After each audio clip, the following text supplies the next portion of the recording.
Hi, this is Bill. Well, this is part two to the is the Social Security Administration going bankrupt? And it's definitely not, so don't worry about that. Michael Bordenero really should take that post down because it's absolutely not true. He's usually pretty good about backing up his doom and gloom with the charts and figures, but you notice there's nothing for Social Security because he can't. I mean, there's nothing in there to say that it's running out of money and going bankrupt. So, and I'll show you some data I got from the Social Security Administration regarding its budget. Here's a breakdown of the Social Security budget in billions of dollars, and this is on the SSA.gov website. And I have it here they have it up for 2 years, 2023 and 2024. So on the income side, 1.1 trillion 2023, 1.2 trillion 2024 for payroll taxes, and then taxes on benefits is 49 and 51 billion respectively. Interest on the trust fund is 66 billion and 67 billion respectively. So you get a total income of 1.2 trillion and 1.3.5 trillion for the Social Security Administration. Now on the expense side, the benefits were 1.2 trillion 2023 and almost 1.4 trillion in 2024. The administrative cost for running the program is 7 billion each year. And so you get a total, just add numbers up, 1.244 billion in 2023 and 1.392 trillion in 2024. So if you difference the income minus the expense, in 2023 the Social Security Administration ran a deficit of $22 billion, and in 2024 is $41 billion.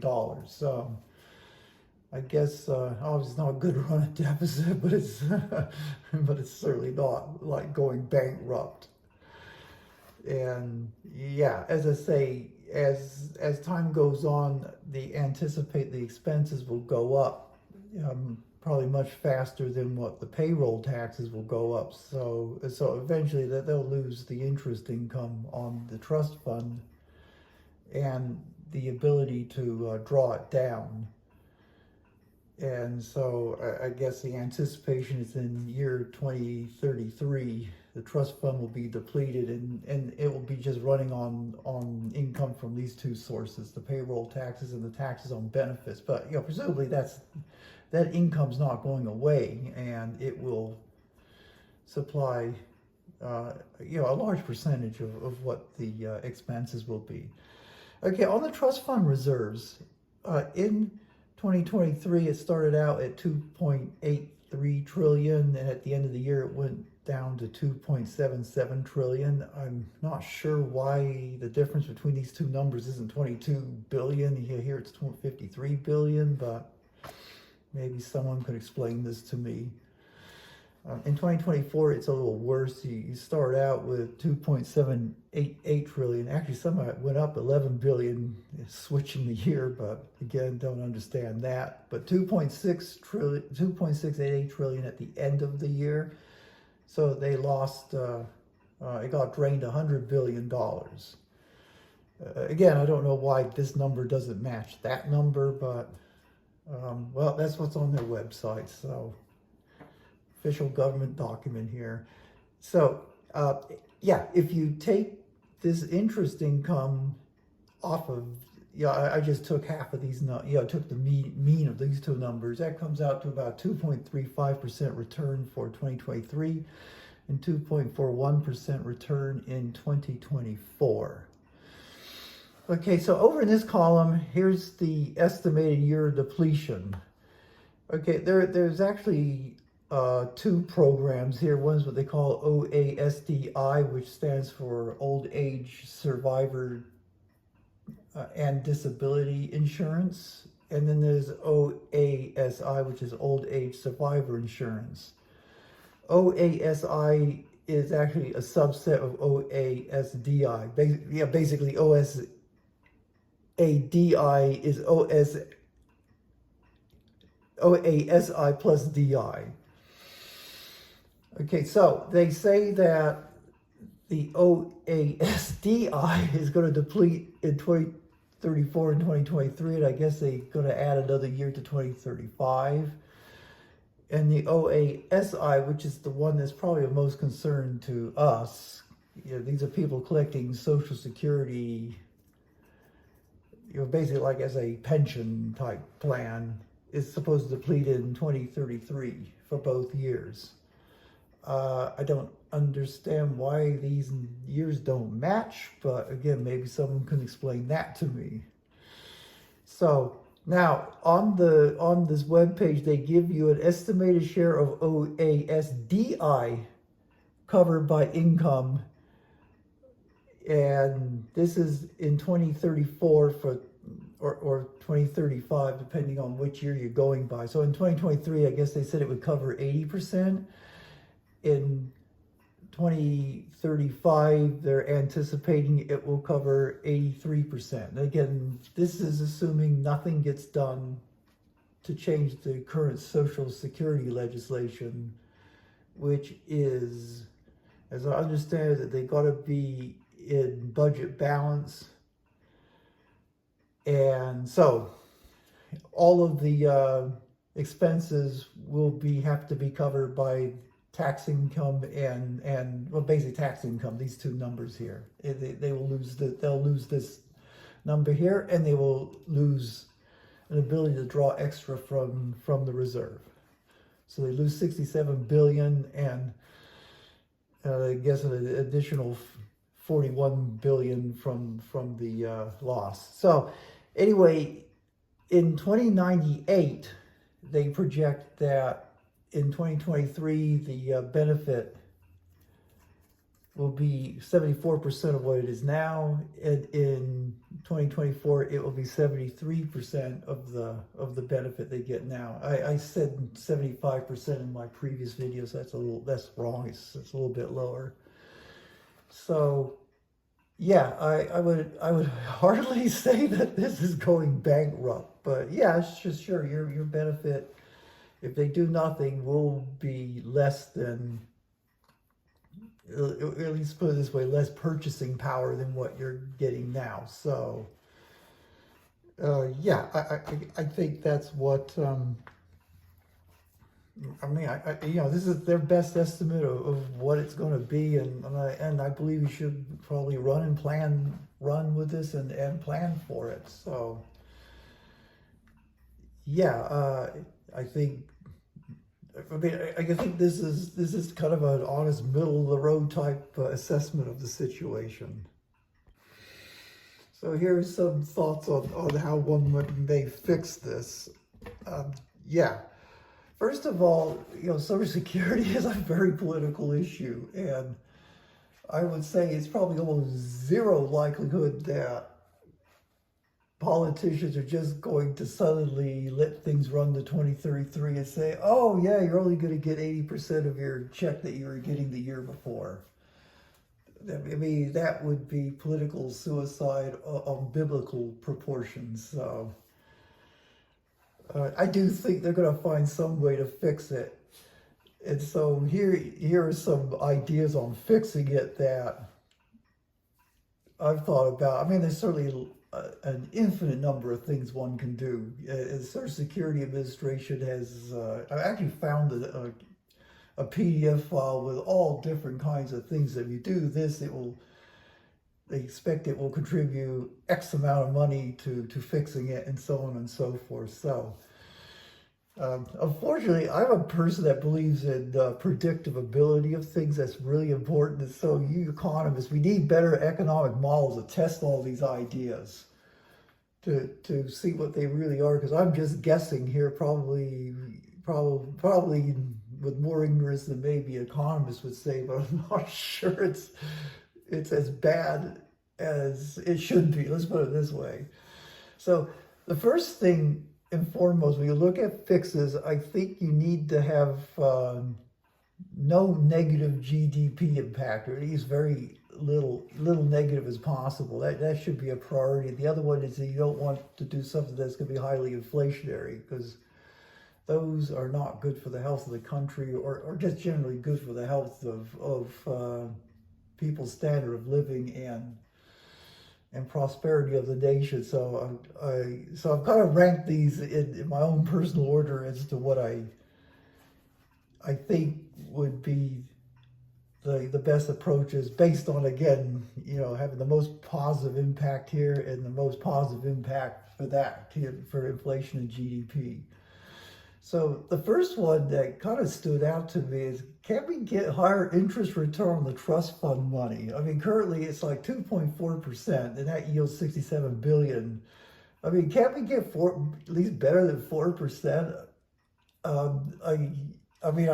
think we could. I mean, I know they probably would call this privatizing the Social Security Administration, whatever you want to call it, but if we got 4%, that would actually have yielded about a little more than 100 billion, I believe, and that would at least cover the $41 billion deficit we had last year.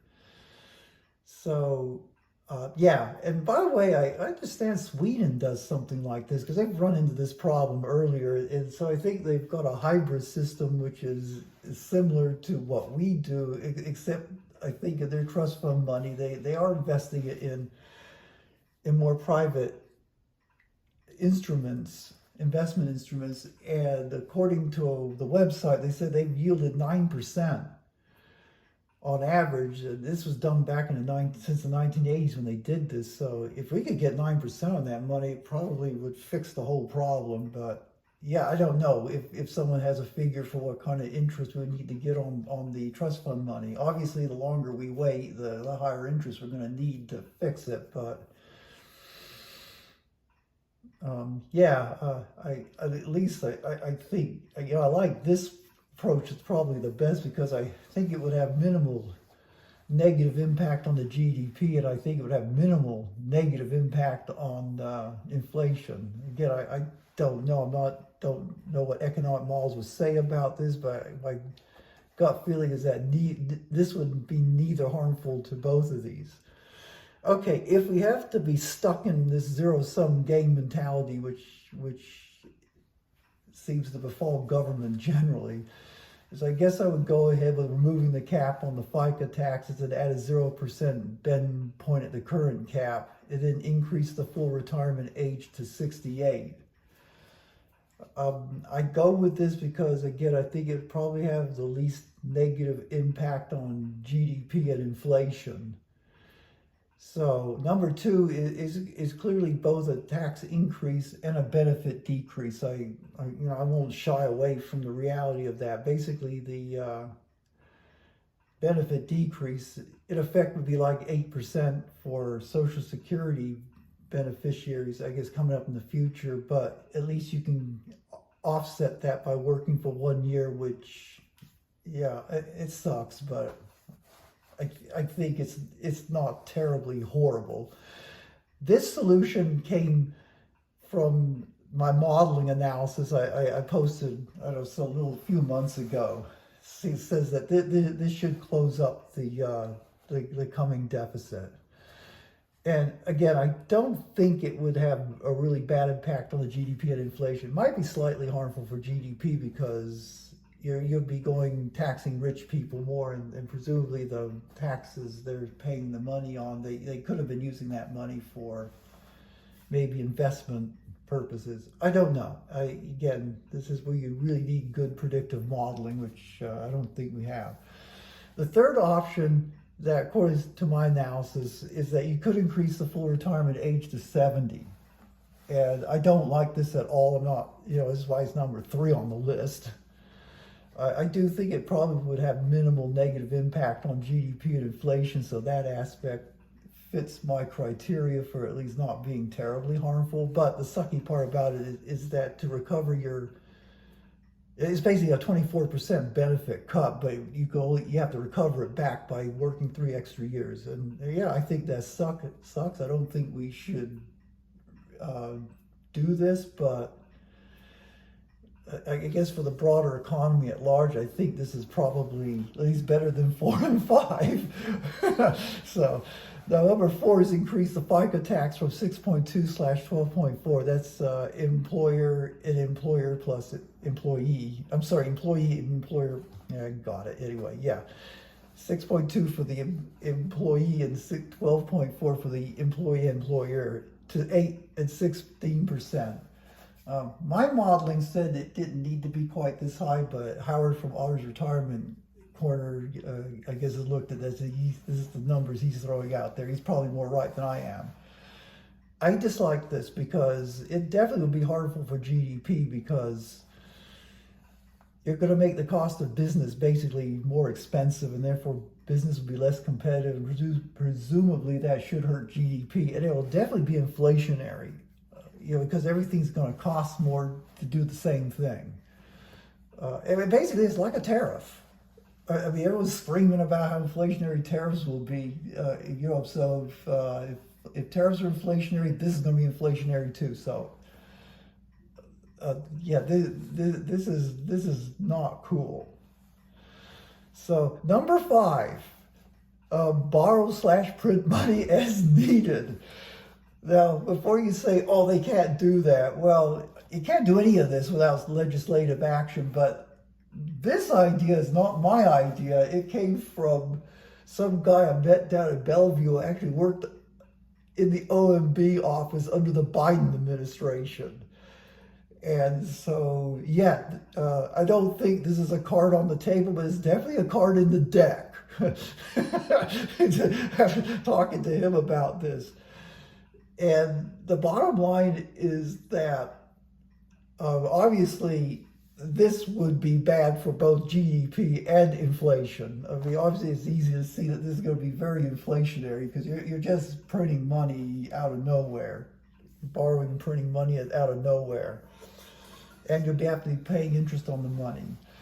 Now, I talked to this guy down at Bellevue, as he worked under the OMB in the Biden administration. He says that, he says if they really can't agree on any solution, and when the witching hour comes near, he says this is what they'll do. He just was right out there, said they will do that. And actually, I totally agree with him. I mean, the government isn't going to just out of the blue just cut your Social Security check by 80%, to 80% of what it was, because that's going to be a political backlash of biblical proportions to these politicians. So basically, this is a very deceptive way to cut your Social Security benefit without it looking like you're cutting your Social Security benefit. And I think they will definitely do this. So be aware. I do think, while I don't think the card is on the table yet, but it's definitely in the deck. So yes. Again, that's kind of, this is my thoughts on ways to fix it. Howard had asked me in one of the videos, he said, what's your opinion? I didn't give him one because I gave him some solutions, but didn't give him one because I don't have the predictive ability to know what all these different impacts will be. But now I've thought about this, and based on what I know, this is kind of the ranking of order with what I would go with. And obviously you can mix and match and take bits and pieces of one or the other and come up with a solution which probably will at the end of the day be what gets done. But so anyway, tell me what you think. So in conclusion, I don't believe Social Security is going bankrupt. In fact, quite far from it. In fact, I don't even think it's in that bad a shape, really. But it probably would be wise for people to at least factor in some decrease in the benefit in their retirement planning. Because right now, the typical rule of thumb is to kind of think of Social Security as covering maybe 33% of your pre-retirement income for a single person, and 50% of maybe the higher income of a couple. those numbers probably are going to be revised down to more like 27% for single and maybe 40% for the couple. So you will need to save more and rely more on savings and investment. But yeah, I think it would be wise to plan that way, at least for the Gen Z and millennials. But I think this will be robust. So that's all I've got for you today. If you like this video, please like and subscribe and comment. Tell me what you think. It helps me with my low self-esteem. And until next time, have a nice weekend. Bye-bye.